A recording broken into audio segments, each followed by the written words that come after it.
Brett Toman, OFS, has been a professed member of the Secular Franciscan Order since 2006. Brett has written and published 6 books and translated numerous books from Italian to English. While working as an interpreter for CNN, he translated the Papal Conclave and announced the election of Pope Francis live. However, his main activity is organizing pilgrimages for St. Francis Pilgrimages, the company he founded in 2004. Brett is an FAA licensed pilot and flew professionally for 6 years, logging over 3,500 hours of flight time. And now he's becoming a sailor also.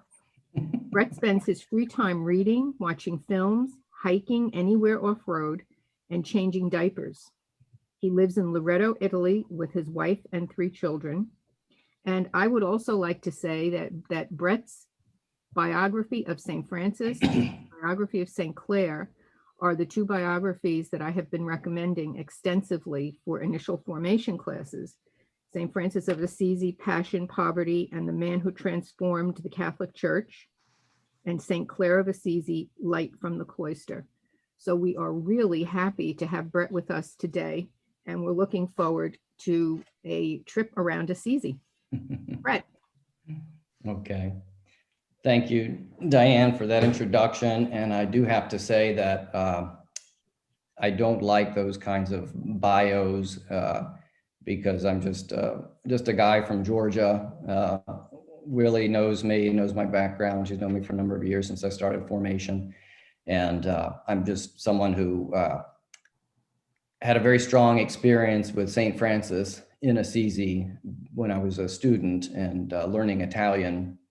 And I think like a lot of people, and probably most people watching right now and who will be watching this, had a similar experience, in different ways. So my travels through Assisi were really transformative. And once we have an experience, like that, it just becomes more, God puts a desire in us to want to share that with other people. So after I had that experience, and around the same time, I met my wife, Katya, who's not here today, but she had lived in Assisi for a number of years, and she went to college through the University of Perugia at a satellite program in Assisi, and she had a very powerful experience in Assisi also. It led to my conversion to becoming Catholic. My wife, Katya, she was Italian, so she grew up Catholic, but it really helped her deepen her faith and deepen her relationship with God. And she also loved St. Francis. So together, after we got married, I'm not going to go into the background of the story here, but after we got married, we just started, we had a desire in our heart to want to bring people over to Assisi. And, me being from the US, it was very natural to want to bring and share the experiences that we had in Assisi and with St. Francis with other people. So that was in 2004, and we've been doing it for about 15 years. Obviously, with the exception of this year, everybody knows we're in a pandemic and that international flights are closed. So it's been a tough year, but on the other hand, it's given us a lot of time to write. So I've been writing more.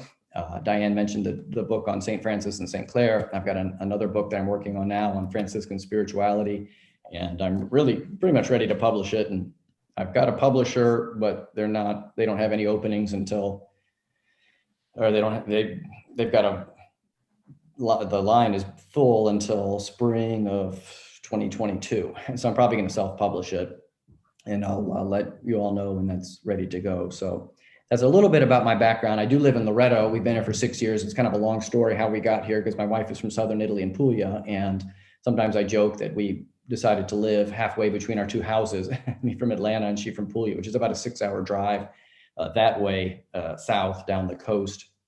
And we chose here because there's a Franciscan retreat center run by the OFM Friars and the Sisters of Alcantara, an Italian order, congregation of women religious, run this retreat center. Katya knew them in Assisi.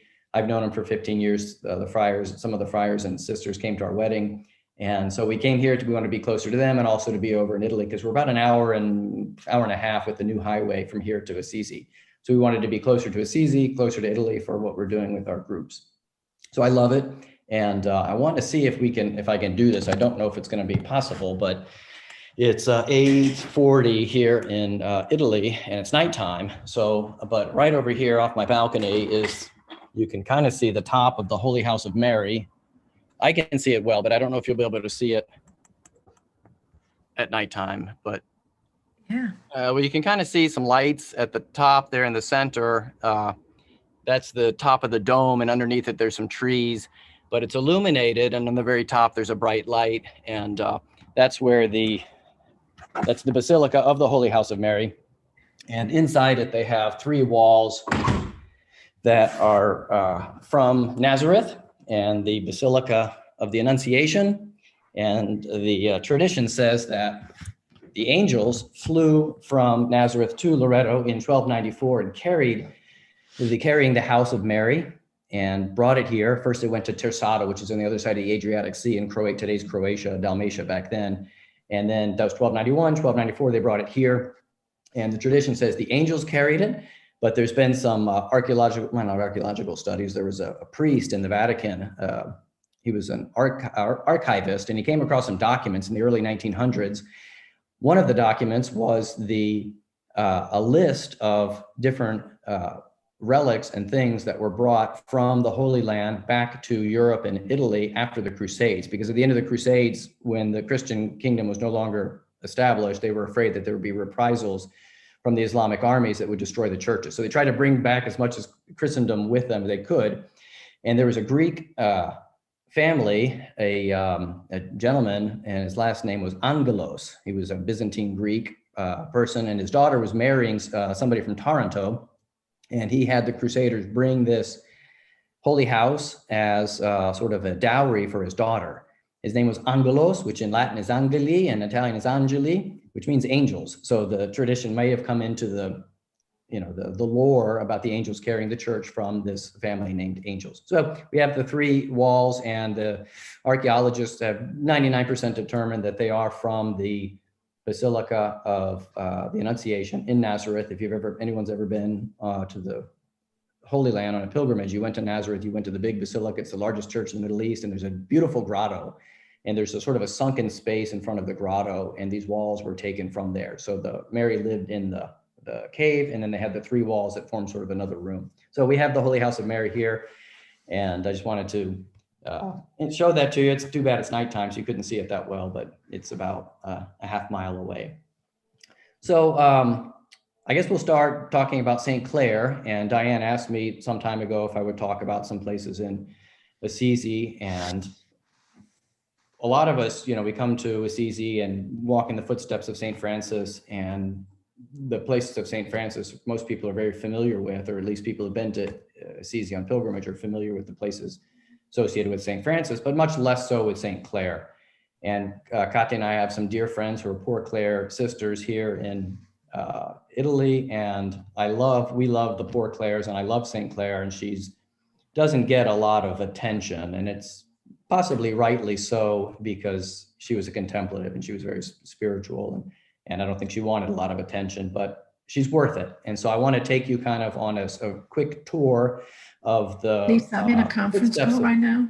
Footsteps of St. Clare. I'll call you later. And it's basically what we'll do is we'll go to 4 or 5 different places that are associated with her life, and really with they call it the Fuga, la Fuga di Chiara. So the fleeing of her home on the night of Palm Sunday, 12/12, when she left her paternal home, left her family in the middle of the night, and went out. I'm sorry, I'm distracted because there's like a huge bumblebee flying around my room now, and it's buzzing. I don't know if you can hear it, but it's a little distracting.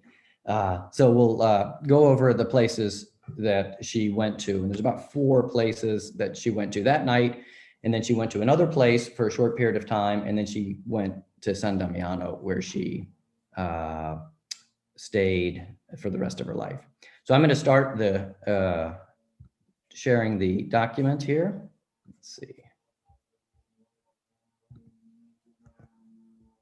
Let's see, it's not sharing yet. Let me see. Okay, share screen.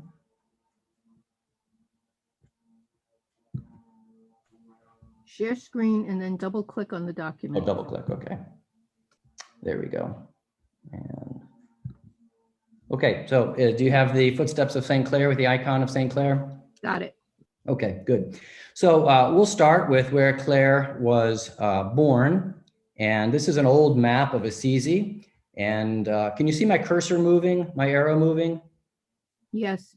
Okay, good. So down here we have the location of the birth home of St. Clare. So she's from a house that's not there anymore, but the documents, including some from the process of her canonization, say that she was from a house, or she grew up in a house that was next to the Cathedral of Assisi, San Rufino. So this is an aerial map here from, I think, Google Maps. You can't really see it here because this is it doesn't show topography, but as you are going from Lower Assisi into Upper Assisi, you go uphill. And I have a horizontal view here, so you can see it here. So here's the lower part, the plains. Here's the lower part of Assisi. Back in the High Middle Ages, the poorer people lived here in the lower part of Assisi. The middle part of Assisi is where the merchants lived. This is right here is the central part, the center square of Assisi today. It was the center part of Assisi in Francis and Clare's day. And this is where Francis was from. There's a church called the New Church, and Francis was born possibly in the house that was there before the church was built. That was in the center of Assisi, and he was a middle-class merchant. We know that, right? And then the upper class is where Clare was from. So this part here, we're going uphill. This is right here where the cathedral was, and the cathedral was in the upper part of Assisi, and Clare was from there. She was from a noble family. They were called the Majors. There were about 20 different families that made up this upper class, this aristocratic class, and Clare was of that family. And then if you like to walk, which we do walking pilgrimages, including one that you can walk from Assisi all the way down to Rome. But if you don't mind some steps, you can go from here uphill to the fortress. And before there was a sort of a mini revolution when Francis was about 17 or 18 years old, the Count of Assisi lived here in the castle and ruled over it sort of in the feudal times, and he was under the Duchy of Spoleto. So the higher you go up, the more noble it becomes, right? The lower you go geographically and hierarchically, the lower the status is. Okay, so Francis is in the middle, Clare is in the upper class, and then the highest, the Count, is in the way up here. The lepers were not far from where this picture was taken. There's two leper hospitals. One was right about here, and the other one was about a mile to the south of where this picture was taken. So in Francis and Clare's day, it would have looked something more like this. This is from a place called San Gimignano in Tuscany, not far from Siena. And these are medieval palaces from the High Middle Ages that are still standing there. There's only one or two of them still standing in Assisi, but the upper class families, the noble families, would build these high towers where they could stay safe from the streets and inter-family strife, think kind of Romeo and Juliet and that kind of thing. And they would have the cluster of these towers of the same families, the same extended families. And sometimes they'd have bridges from one tower to the next where they could go visit, relatives and neighbors without having to go down to the streets below. So Clare probably grew up in something like this. It probably wasn't quite as grandiose and as large as these are, but it would have been something similar to this. And this is the way they dressed. This is some pictures kind of from reenactments from the High Middle Ages, pre-Renaissance. So they're not too ornate, their dresses, but they are very fashionable and very colorful and expensive in garments. So you can kind of get an impression of what Clare probably dressed like as a young girl before her conversion. And when we speak of the conversion of Clare, she didn't have the same kind of conversion of Francis. Her conversion was when she discerned her calling and left everything to go follow Francis. When did this start? According to the way of Francis. So this is the Cathedral of San Rufino. To the left of the cathedral is where the house, the palace would have stood. That's not there now, but here, right by this green car, this looks like a Fiat Panda. There's a door here, and there's a small chapel in there. Yeah, let me come back to that. Here it is. Here's the door. And then right up here, there's a small plaque that I didn't get a close up on that, but it basically says here is where the house of Clare's father stood when she was a girl. And inside the cathedral is a baptismal font. If you go into San Rufino, going through the main door here, off here to the far right side, this door is always closed, but back here to the right, there's this font. And you can't see the faces here, but behind it are the faces of Francis, Clare, and about 6 of Francis's early followers. So all the Franciscans from Assisi were baptized in this particular font because they didn't use parishes back then. They had a baptismal, baptistry is what it was called, usually in the cathedral. And there was one font, and everybody in that diocese, or really that city, would be baptized in that font. So this was the actual font they were baptized in. And this font was not in San Rufino, it was probably in Santa Maria Maggiore, which is in the center part of Assisi. The door for where she was from. So the sources say that, I just mentioned Clare's conversion. She didn't have the same kind of conversion as Francis. The sources say even from the time of her childhood, she was always very holy. And this is from the process of canonization, which gives us a lot of insight into the life of Clare, because unlike Francis, for Clare, we actually have the records of her canonization process. So there were 20 different witnesses who all knew her. 3 of them knew her before she entered San Damiano, before she converted. And when they say converted, they mean entering into religious life, entering into a monastery. So before her conversion, 3 of the witnesses knew her. This is the 3rd witness. The 20th witness was a night watchman, I believe, and he talked about what she was like before she entered. And her sister also, actually both of her sisters followed her into San Damiano, but her younger sister, Beatrice, it testified about her also. So even when Clare was a girl, they say Lady Clare loved the poor very much, and all the citizens held her in great veneration because of her good manner of life. The 20th witness, the night watchman, he also said, although their household was one of the largest in the city and great sums were spent there, she nevertheless served the food they were given to eat, put it aside, and gave it to the poor. While she was still in her father's house, she wore a rough garment under her other clothes. He also said she fasted, prayed, and did other pious deeds, as he had seen, and that it was believed she had been inspired by the Holy Spirit from the beginning. So we speak of a conversion of Clare, but it's not the kind of conversion we think of today. When we think of conversion today, I think of my own conversion when I was living a life that wasn't Christian at all, and I discovered the Holy Spirit. I discovered the goodness of God through the example of St. Francis. And I stopped doing the things I was doing before and became Catholic. With Clare, we talk about a conversion, leaving one life for another life. So she left the noble life of those pictures that I showed you a few slides back, where she was very well-to-do. And conversion comes from Latin convertere, which means to thoroughly turn around. So we know Francis's conversion. He was wanting to move up the social hierarchy, to go from a middle-class minor to become a major by being a knight. Clare was already of the knightly family, and she wanted to become minor, which she's going to do soon. So we're tracking all of her movements that we know about from the sources. And I mentioned the Count of Assisi who lived in the castle. So around 1199 or so, the miners, the middle-class merchants, rose up and they threw out the 20 major families, most of them, some of them kind of converted and switched over. Also the Count of Assisi, and they kicked him out and they declared Assisi to be a comune, an independent autonomous municipality, autonomous of the emperor from Germany, and the duchy, the dukedom of Spoleto, and this Count of Assisi, who was very feudal. Clare's family were not in accordance with the new government, if you will, and so her family was exiled to Perugia. It's about 12, 13 miles from Assisi today, and this is an old map of the municipality, the Comune of Perugia. This is the Comune of Assisi, and here's Assisi right here, and here's Perugia. So they had relatives or something in Perugia, and Clare spent 3 years during her childhood there until some peace was negotiated and they went back to Assisi afterwards. So here's a Google map, Assisi, Bastia, Ponte San Giovanni, Perugia, and again, about 12 or 13 miles or so.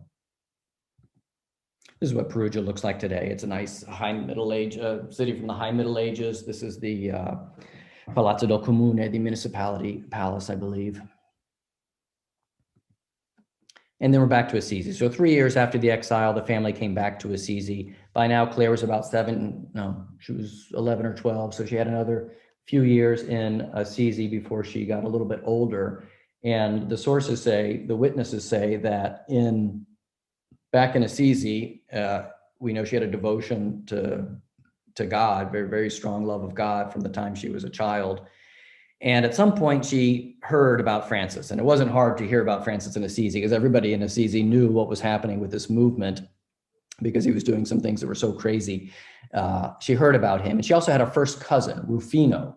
He became a friar. He was one of the first friars and one of Francis's beloved brothers. And he's actually buried in the tomb of, next to the tomb of St. Francis in the Basilica. And that was Clare's first cousin. So she had a cousin who left to follow Francis.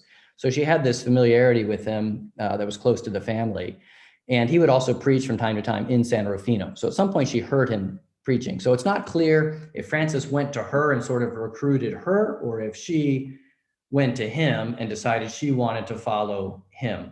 But at any rate, they got connected, and the sources say, I believe from the process, that they spoke a number of times, and she was probably accompanied by a neighbor named Bona or Guelfuccio, two sister neighbors, and they both joined her in San Damiano.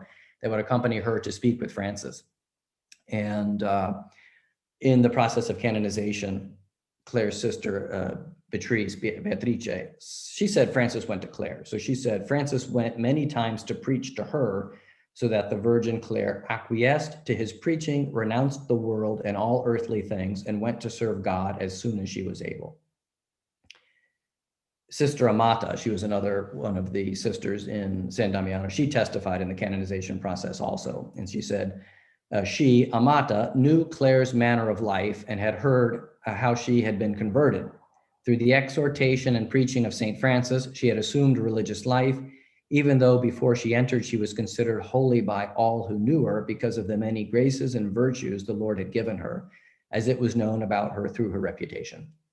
So Clare was already considered by Assisi to be a very holy person. So Francis may have gone to her. She went to him. Something happened. They got together, and she decided to leave her home against the wish of her father, probably. It's not sure. It's not clear if he was alive. Definitely her uncles and cousins. They were all knights. And the way the arrangement worked in these times is the oldest brother of the family, between the uncles and nephews and nieces, had sort of a power over the family.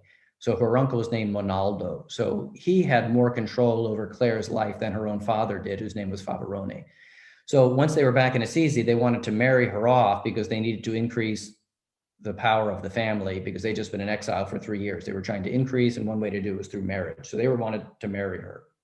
She didn't. And we know the story. She leaves her paternal home on the night of Palm Sunday, 12/12.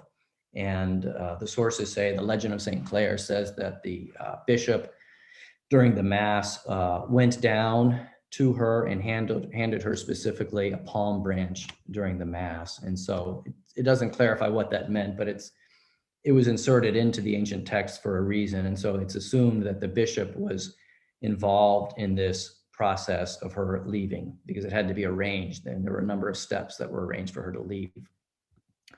So the sources say, this is from the legend of Clare, and this is the palm. Go back to this one step here.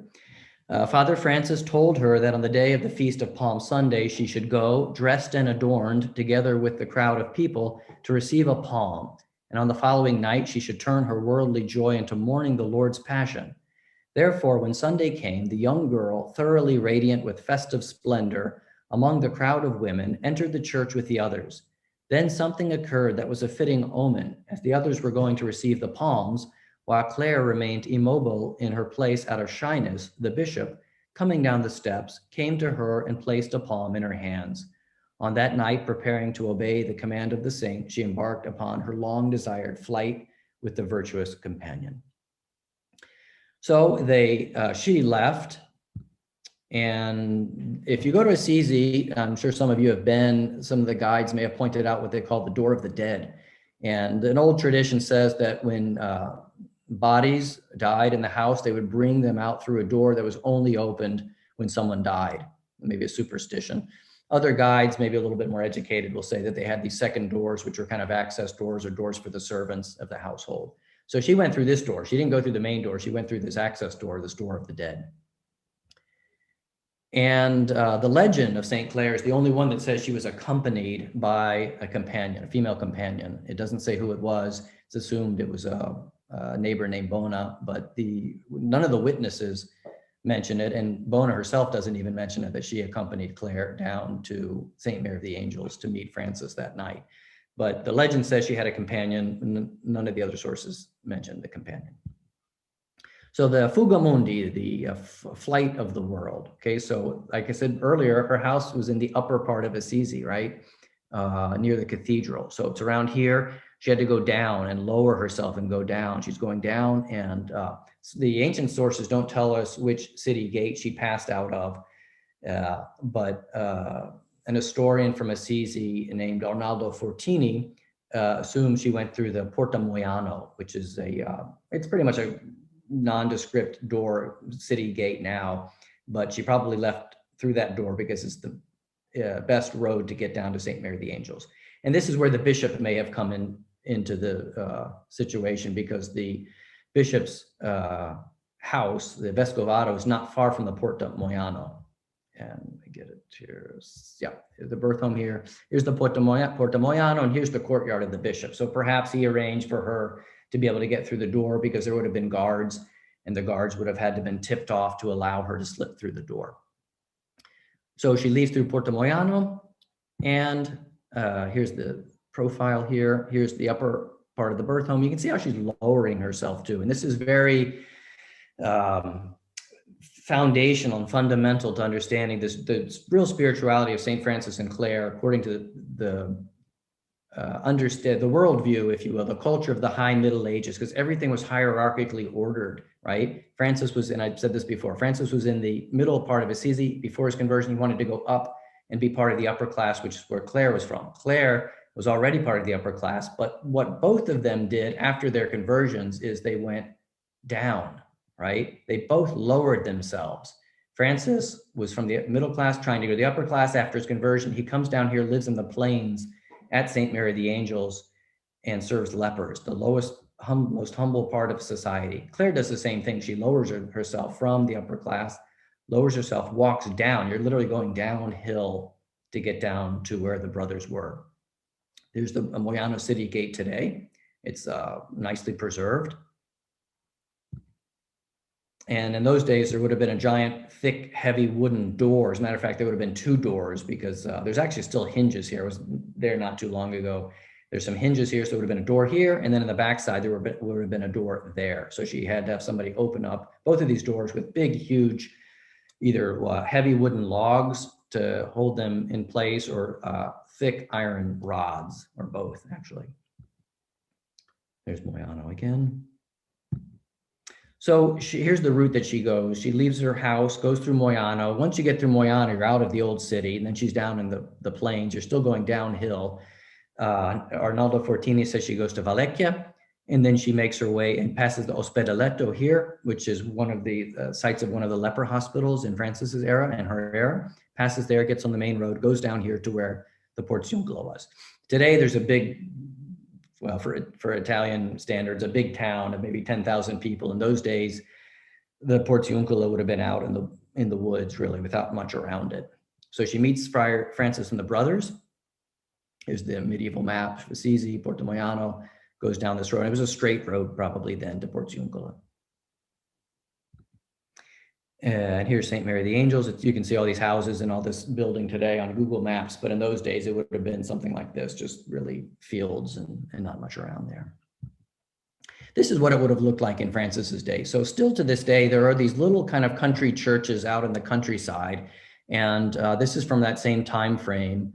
It's a Romanesque style church, and the Portiuncula looked a lot like this, okay? It's out in the middle of nowhere.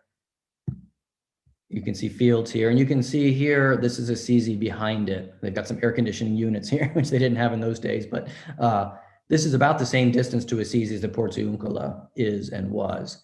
And this is owned by the Benedictines of San Pietro. They still manage it and come celebrate Mass, I think once a month down here. But this is what the Portiuncula would have looked like, okay? And this is what it looks like today. So you can still kind of see the same shape. Obviously, the frescoes were not here. The bell tower was not there. The tavola back of the Annunciation behind there that's from the 1300s. So it would have been just as barren as this church. But Francis loved it. For Francis, this was the perfect church to be. It was where the poor people were. It was very poor, very humble, and it was dedicated to St. Mary of the Angels, and he loved Mary. So Francis was perfectly at home there.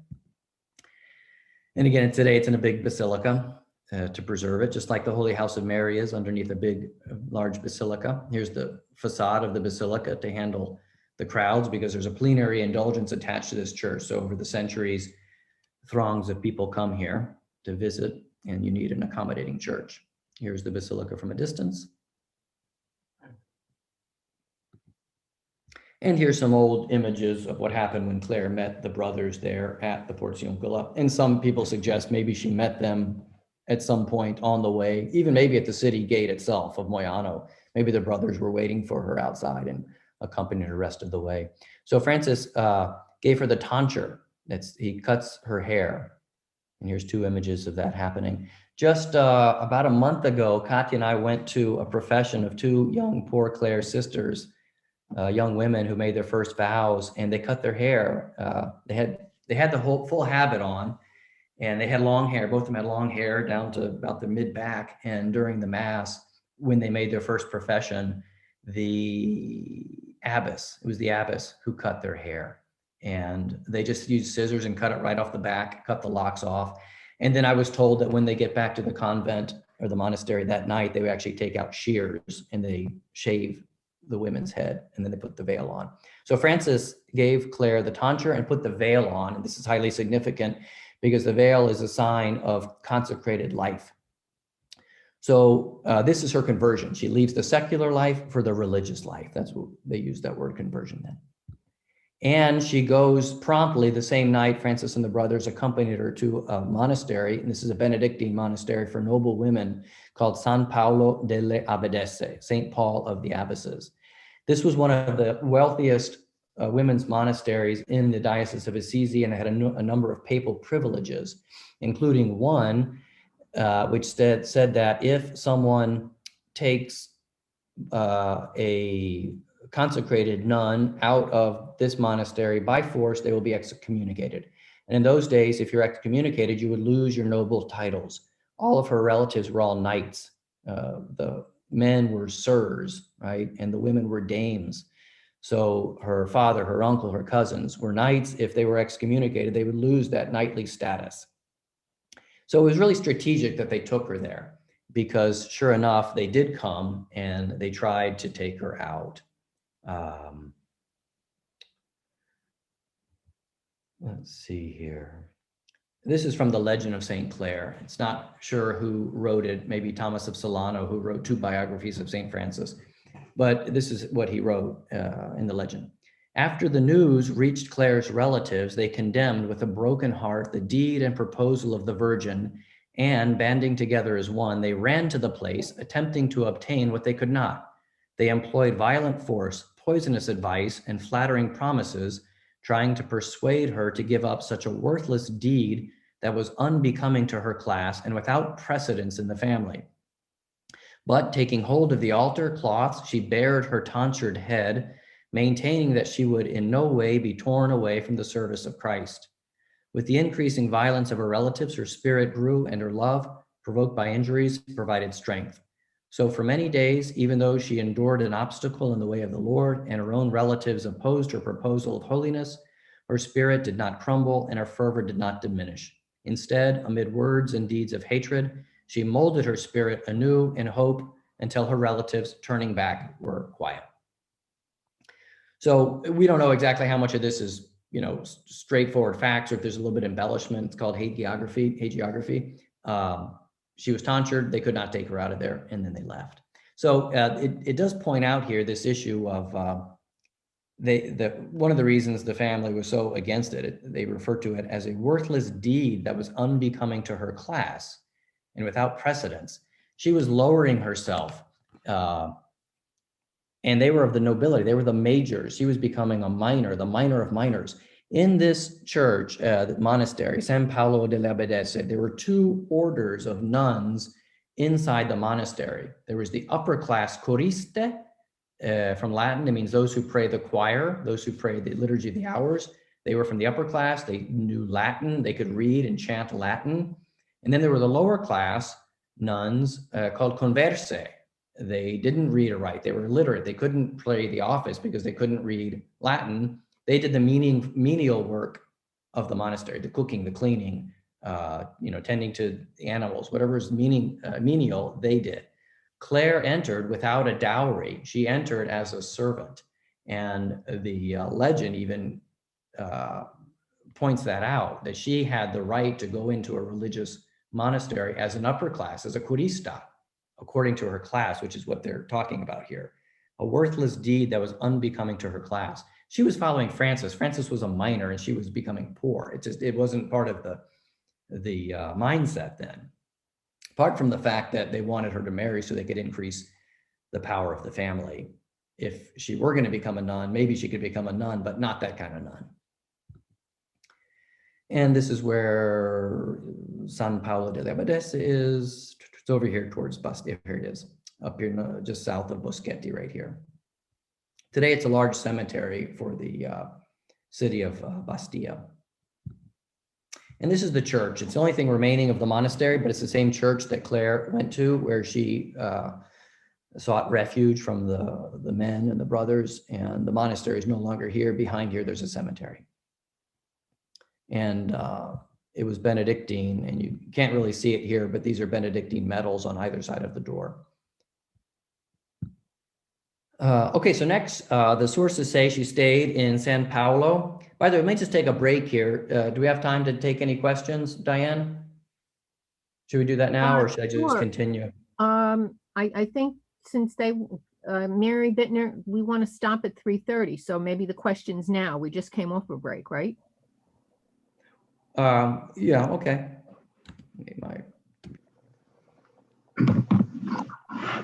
Does anybody have anything that they wanted to kind of interject, or is everything clear so far?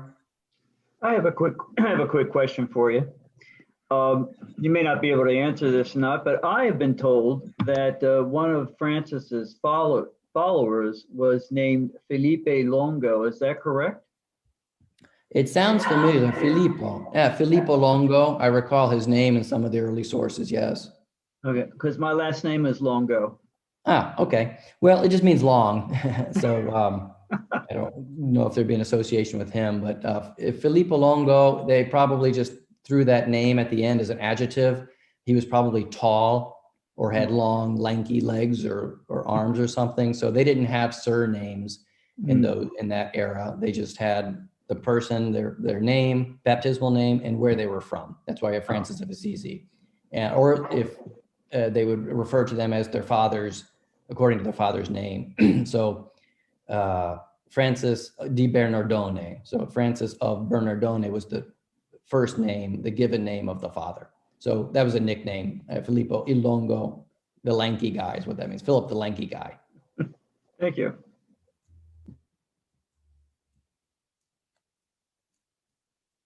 Anything else? I have a question.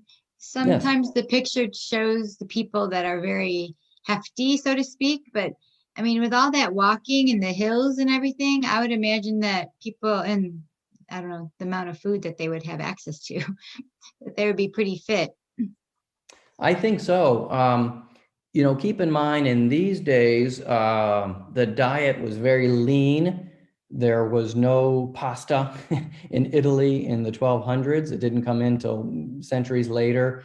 They ate what was very local. And then it was also, they ate according to class.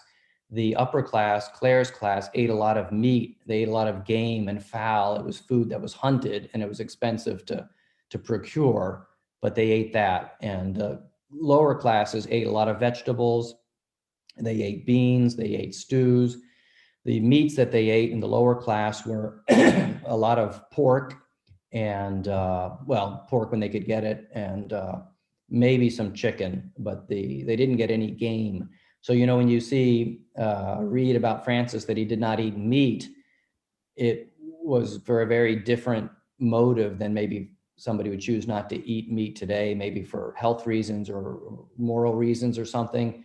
back then, he just did that because that's what the poor people ate. He ate what the poor ate. And the reason he ate what the poor ate is because he was poor. They didn't have money to buy meat and expensive meat. So they ate what they could grow. And even when they were in Rivoltorto, they ate very poorly. They ate turnips, wild turnips that grew around them, and really whatever was given to them, the alms that were given to them. Thanks, Brett. And when, what about gelato? Just kidding. Well, that definitely wasn't in Italy in the 1200s. And I don't know the history when gelato came in, but I can look that up. But it's very delicious. Thanks. Well, let me continue then, because we got, it looks like about 15 minutes, right, Diane? Yeah, about 15 more. Okay, Yep. so we've got about three more places, okay?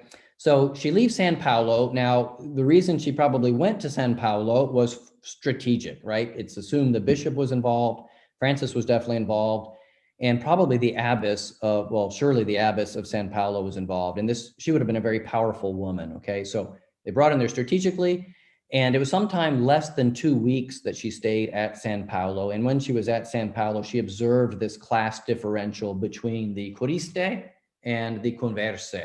Okay, and this is important because when she established San Damiano, she established it under very different terms. Next, she went to another place for a short period of time, and this is sort of mysterious. We know a little bit about this place, but we have no idea why she went there, and the sources are very vague, and there's literally like 1 or 2 sentences about where she went after San Paolo. In the process of canonization, the 12th witness said, then St. Francis, Brother Philip, and Brother Bernard. This might be Filippo Longo. This is Philip here. So the gentleman who asked about Filippo Longo, it may have been this guy here. So Francis, Philip, and Brother Bernard took her to the church of Sant'Angelo in Panzo, where she stayed for a little time. And I'm gonna stop there. So you've got one sentence there. And then the legend also said, I don't have it in my text, but the legend said her heart was not at ease, and she went on from in San Paolo, and then she moved on from there. So we just have one sentence. We know that there was a community of religious women there. We don't know really what they were like. Traditionally, it was assumed they were another Benedictine community. Surely they would have been, if they were Benedictine women, they would have been much poorer than San Paolo. They wouldn't have had all the estates and the gentrified women coming in, the dowries that were coming into San Paolo was familiar with them. The Coriste, they probably didn't have this very striking class differentiation. They were up in the mountains of the Cartri, which here's where it was too, by the way. If you can see my arrow, here's the downtown Assisi, the center of Assisi. Here's the mountain of Subasio. Here's the Cartri, the hermitage of the Cartri, and San Paolo is here. So it's uphill, not quite on the mountain, but it's going up the slope. So it was a very isolated place. It was known for water, a source of water. So there was an aqueduct that began there, even back from Roman times. So she went here to this community. Again, we don't know much about it. She went there.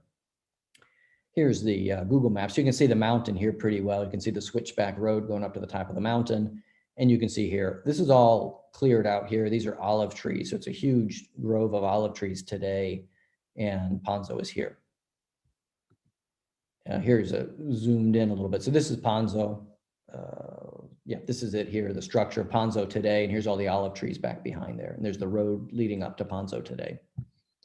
Here's inside Panzo. It's what it looks like today. So it's owned by a noble Assisian family, a wealthy family who bought the property, and they've keep it up very nice. It's nice, beautiful grounds, nice garden. Sometimes they have receptions, first communions, and that sort of thing on the grounds. Here you can see a little bit better here with the rose bushes. So back, this building here was part of the monastery, not that was there in Clare's day. Here it is. This was a monastery that was built after Clare came and left. Okay, so we don't know what was there before, other than there was a small community. By the way, a lot of people in Assisi don't even really know about this place. If they've heard of it, maybe a relative or somebody they knew did some kind of reception there, but they don't know the history that Clare came here.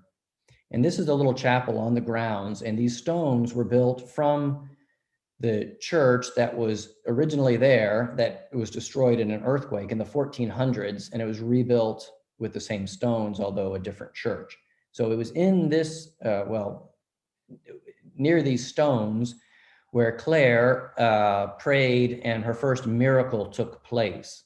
Because when Clare was here in Panzo, her sister joined her. And the legend of St. Clare talks about Panzo and writes actually almost a full page, which is a lot of text in the High Middle Ages. But she basically, for the sake of time, I'm not going to read the whole text, but her sister Agnes, and her name was probably Catherine before she joined. So her given name, her baptismal name was Catherine, and they changed her name to Agnes. And the reason they gave her Agnes was because she was almost martyred here. Again, this community did not have the status that San Paolo della Abadessa had. It was a poorer community. So when her sister came, the same thing that happened to Clare happened to her sister, and the men showed up again to drag her off. So the knights, the uncles, the cousins all came and tried to drag her away. The legend says there was 10 of them, and they tried to, they actually did start dragging her away, and it's kind of brutal. It's ugly. They said there's hair. Let me see what it says.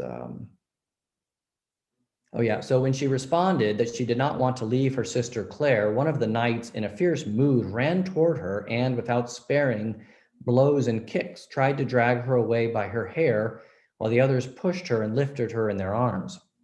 So Clare, and she cried out to Clare, Clare ran into this chapel and started praying. And the sources say that due to her prayers, her sister's body became so heavy, the knights could no longer lift her, and there were 10 of them.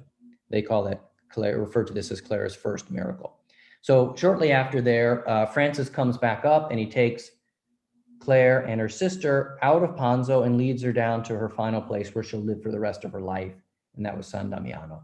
And it's assumed that her name was changed to Agnes at this point because of this almost martyrdom that she went through in honor of commemorating Agnes of Rome, one of the early Roman martyrs. And by the way, you might be familiar with some letters that Clare wrote to Agnes, and that's not this Agnes, it's not her sister, it's Agnes of Prague, Agnes of Bohemia, who's a saint, different Agnes. So, and by the way, her sister was sent to a place called Monticelli near Florence to be abbess just a few years after she was in San Damiano. Francis sent her there to establish another Poor Clare monastery. And the sources do say one of the canonization witnesses in the canonization process said that Clare left Panzo on the 16th day of her conversion. So 16 days from the time she left her house on Palm Sunday. In those 16 days, she went to San Paolo della Abadessa, stayed there for a period of time, went to Panzo, stayed there for a period of time. We don't know how much time she was in either of the two places, but it was 16 days total from the time she left her house to the time she left Panzo. And she went to San Damiano, okay? And there's not a lot of information telling us about really what San Damiano was like at that time when she got there, but it was very poor. And it was on not far from an old road that's called the Via Francesca, which sounds like Francesco, but it's the same adjective. It means towards France. And it's this road right here. If you can see my arrow that I'm moving up and down, it went north towards France. And anything north of the Alps to the medieval people is considered France. So things going north were all Francesco, and that's where he got his name, right? We know that his father named him after France. So it's an adjective meaning France. So San Damiano is not too far from this road. It's believed that pilgrims and crusaders traveling down to Rome or to the Holy Land or coming back maybe stayed over here as a kind of a hospice. So it was a poor place, and this was going to be Clare's home, and was her home for the rest of her life.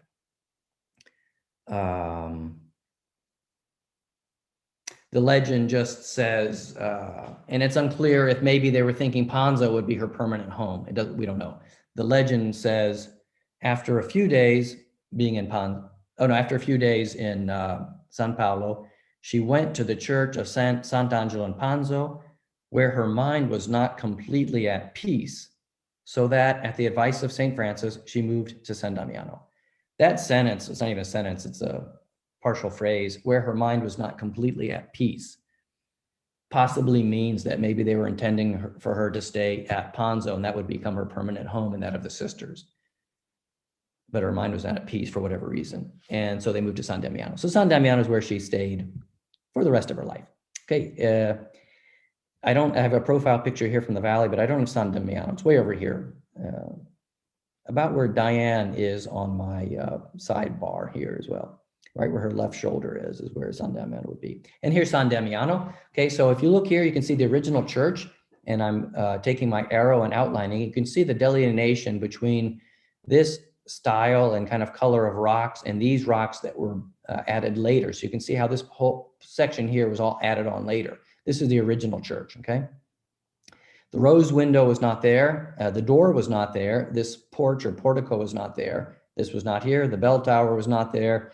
This is from the 1800s. That definitely wasn't there. You had basically one church here, and behind it, you can't see it, but there's another building horizontally over here forming an L shape. That was there. So you had this church, some space above the church where the sisters slept, and on the other side, you had a dormitory on the bottom, and above it, a place where the sick and elderly sisters eventually stayed. And then all this was added in time, okay? So this is San Damiano. This is where she lived, and this is where she, the other sisters and the other women arrived. And within a short period of time, a number of women from the upper class came to join her, her neighbors, her relatives, both sisters. Her mother at some point joined her. Her youngest sister, Caterina, joined her. And she continued this movement as a Franciscan woman living in this enclosure, living in this small space. And here's what San Damiano looks like in the inside. This is a replica of the San Damiano cross, the crucifix, and this was, we all know it, we recognize it. This was the cross. Here's the original. This is the original in the Basilica of St. Clare that spoke to Francis. But this original crucifix was in San Damiano for the 40 years while St. Clare lived here. So at night when they would lock up the church, the sisters would come out here in the church, and they would look and they would pray to this icon of Christ. So we know this is the crucifix that spoke to Francis, telling him to go and rebuild my house, which, as you can see, has totally fallen into ruin. But Clare spent 40 years in front of this crucifix praying.